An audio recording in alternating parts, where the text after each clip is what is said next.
Selamat pagi, selamat siang, dan selamat malam. Bertemu kembali dalam pembelajaran IPA tentang sistem reproduksi pada manusia. Untuk pertemuan saat ini kita akan membahas tentang fertilisasi dan kehamilan. Tujuan pembelajaran yang hendak kita capai dalam pembelajaran saat ini, yang pertama mendeskripsikan proses fertilisasi dan kehamilan. Kedua, menjelaskan proses perkembangan janin selama dalam kandungan. Ketiga, mendeskripsikan fungsi cairan ketuban bagi janin. Dan yang keempat, menjelaskan gaya dorong dan gaya gesek yang terjadi pada proses melahirkan. Sebelum kita lanjut, ada moto hidup yang mengatakan pengetahuan adalah senjata yang paling hebat untuk mengubah dunia. Baiklah, kita akan membahas tentang fertilisasi. Fertilisasi itu merupakan proses peleburan inti sperma dengan inti sel telur yang akhirnya akan membentuk zigot. Kemudian, peleburan sperma dengan sel telur itu atau fertilisasi terjadi di bagian tuba Fallopi. Setelah menghasilkan zigot, nanti zigotnya akan berkembang dengan cara melakukan pembelahan sel secara besar-besaran dan akhirnya berkembang menjadi embrio. Siswa-siswi sekalian, sel yang telah dibuahi yang kita sebut zigot tadi akan membelah diri mula-mula menjadi 2 sel, kemudian menjadi 4 sel, 8 sel, 16 sel, dan seterusnya. Seminggu setelah pembuahan, kelompok sel yang tumbuh tadi akan sampai pada rongga rahim dan akhirnya menempel atau melekatkan diri pada rahim. Itu yang kita sebut nidasi atau implantasi. Selanjutnya, bila berlangsung normal, proses kehamilan akan berjalan terus sampai akhirnya janin siap untuk dilahirkan ke dunia. Berikutnya, fertilisasi itu atau pembuahan terjadi pada saat sperma melakukan penetrasi pada sel telur yang telah matang. Nah, perhatikan gambar yang besar ini adalah sel telur, ini adalah sperma. Ini sperma sedang melakukan penetrasi menembus sel telur. Kemudian sperma ini kalau kamu lihat dia memiliki kepala dan memiliki ekor. Selanjutnya, bagaimana sel sperma itu bisa mencapai atau menemukan keberadaan dari sel telur? Ternyata sperma ini bergerak dengan cara menggoyangkan ekornya ini seperti baling-baling pada perahu atau kapal. Ketika ekornya bergerak memutar, maka sperma akan bergerak ke depan. Kemudian, apa yang menyebabkan sel sperma dapat menemui sel telur? Yang pertama, karena sel telur itu menghasilkan senyawa kimia berupa hormon progesteron. Yang kedua, karena adanya sensor panas. Maksudnya, suhu tuba Fallopi atau tempat sel telur berada itu lebih tinggi dibandingkan suhu tempat penyimpanan sperma. Itu yang menyebabkan sel sperma dapat menemui sel telur. Kemudian, dalam pergerakannya, sperma dapat mencapai sel telur itu dalam waktu 30 menit.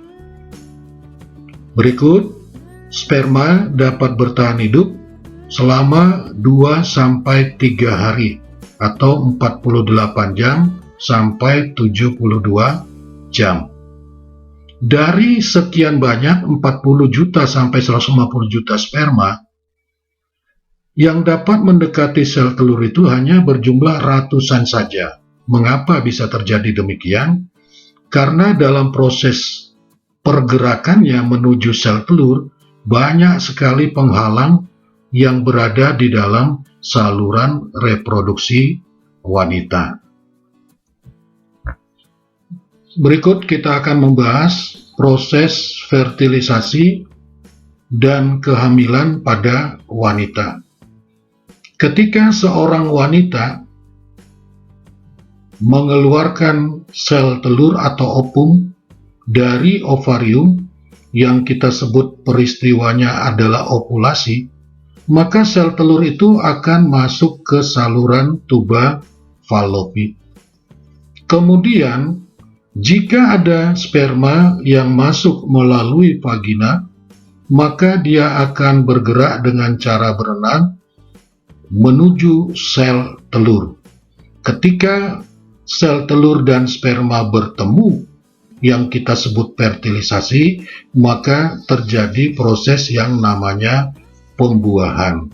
Nah, proses pembuahan atau fertilisasi ini biasanya berlangsung selama 1 hari.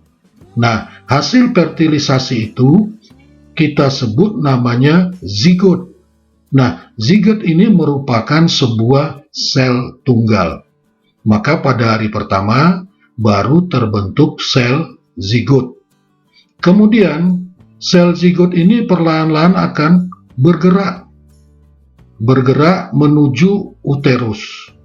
Nah, dalam pergerakannya pada hari yang kedua, sel zigot ini akan membelah menjadi 2. Kemudian pada hari yang ketiga, dia akan membelah menjadi 4. Dan pada hari yang keempat, dia akan membelah menjadi 16.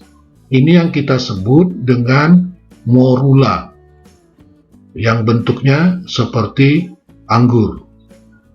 Kemudian pada hari kelima, dia akan membelah lagi. Ya, dari 16 tentu menjadi 32, yang kita sebut blastokista awal.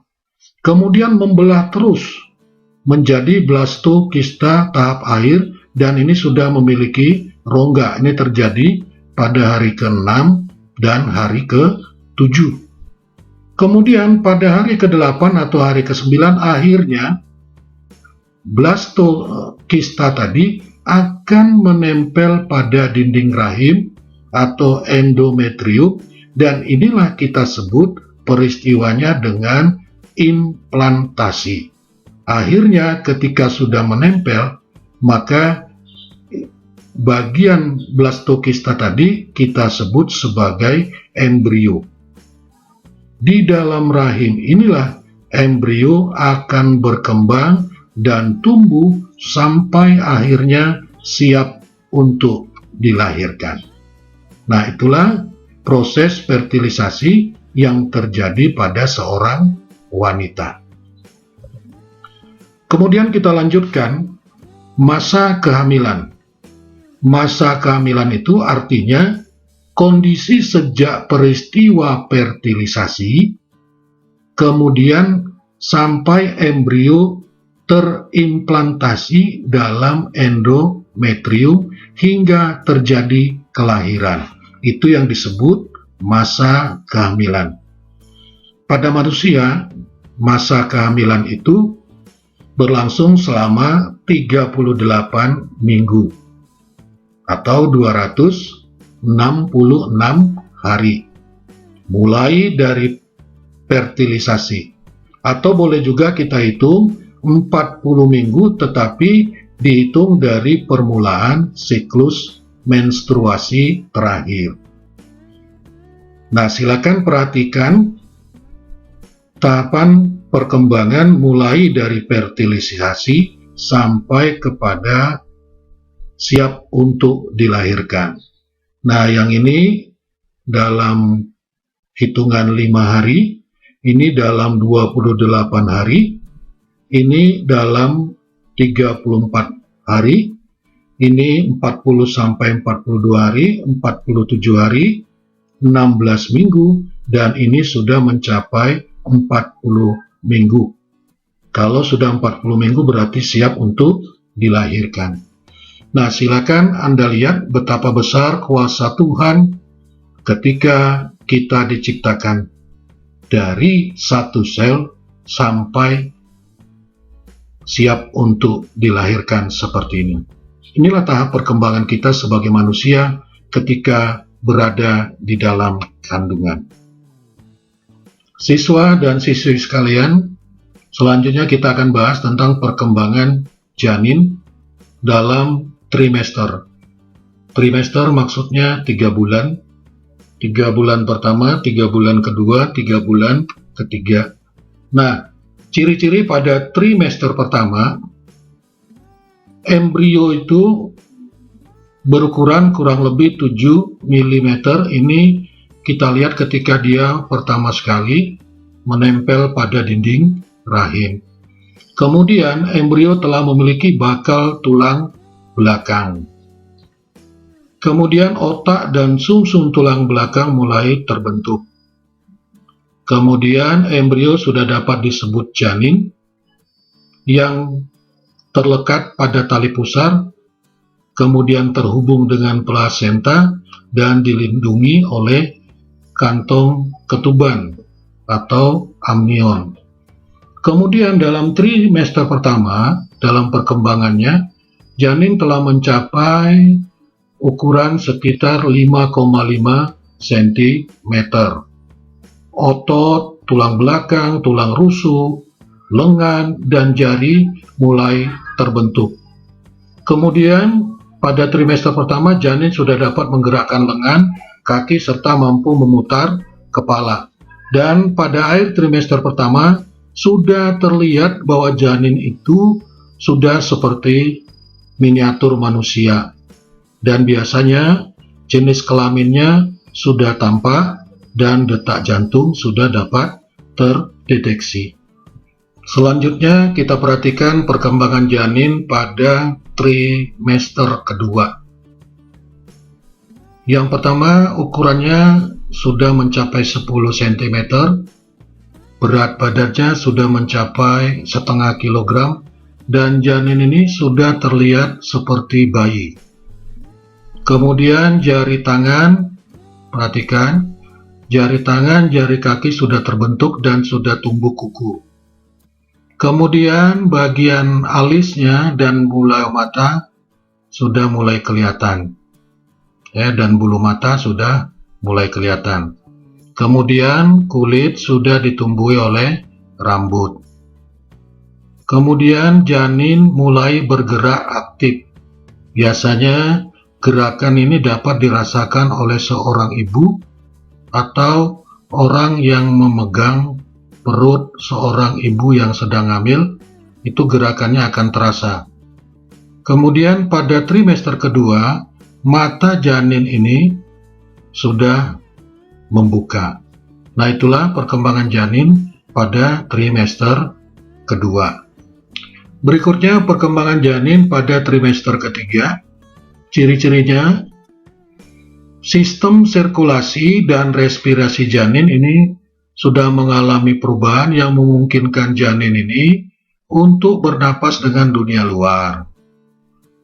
Kemudian janin mengembangkan kemampuan untuk mengatur suhu tubuh sendiri.